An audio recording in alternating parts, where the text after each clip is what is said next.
আল্লাহর বান্দি ছিল সুমরা রহমাতুল্লাহ আলাইহি, ওনার ছেলে ছিল শেখপুরী। শেখপুরীদের নাম শুনছেন না ভাই?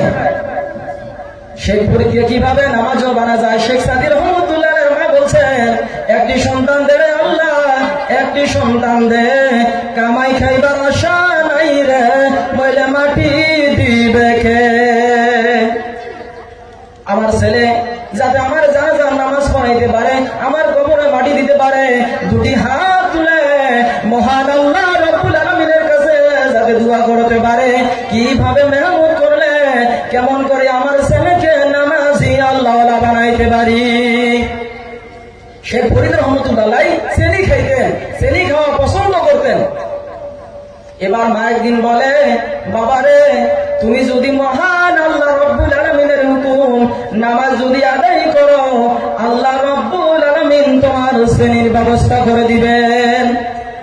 কিন্তু শ্রেণীটা সর্বপ্রথম মা দিবে, যে আমি শ্রেণী দিব কিন্তু আমার কথা বলবো না, আমি শ্রেণী দিব আর বলবো বাবা তুমি নামাজ পড়ো, নামাজ পড়লে আল্লাহ শ্রেণী দেয়, নামাজ পড়লে আল্লাহ শ্রেণী দেয়, আল্লাহর কথা যাতে আমার ছেলে বলে।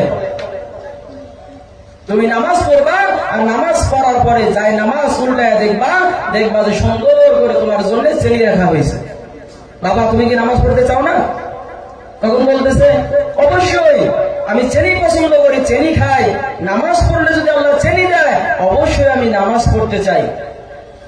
কিভাবে নামাজ পড়বেন, সুন্দরভাবে কিভাবে ওযু করা লাগে ওযুটা শিখাই দিলেন, কিভাবে নামাজে দাঁড়ানো লাগে সেভাবে শিখাই দিলেন, যাই নামাজ বিছাই দিলেন। এবার নামাজ পড়তেছেন আর মা জননী পিছন দিক থেকে এক টুকরা শ্রেণী রেখে দেয়। নামাজ শেষ করার পরে হযরতে শেখ ফরিদ যায় নামাজ উল্টায় দেখে শ্রেণী, জোরে বলুন সুবহানাল্লাহ। বাবারে নামাজ পড়েছো, নামাজ পড়েছি, শ্রেণী পাইছো, পাইছি, কে দিছে? আল্লাহ দিছে। বাবারে ফজরের নামাজ পড়লা, শ্রেণী পাইলা, জোহরের নামাজ কি পড়তে চাও না? মাগো জোহরের নামাজ পড়লে কি আল্লাহ শ্রেণী দিবে? অবশ্যই আল্লাহ তোমাকে শ্রেণী দিবে।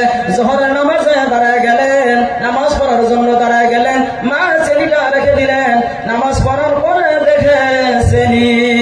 এরকম করে অনেকদিন চলে গেলেন, অনেকদিন চলে গেলেন, যখনই নামাজ পড়ে তখনই শ্রেণী পায়।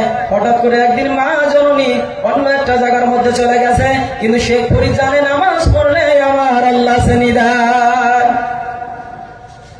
নামাজের সময় হয়ে গেছে, ওযু করে নামাজে দাঁড়ায় গেছে, নামাজ পড়ার পরে যাই নামাজ উল্টা দেখে যতদিন নামাজ পড়েছে এক টোপলা চিনি পেয়েছে, আজকে নামাজ পড়ার পরে যাই নামাজ উল্টা দেখে দুই টোপলা চিনি, জোরে বলুন সুবহানাল্লাহ।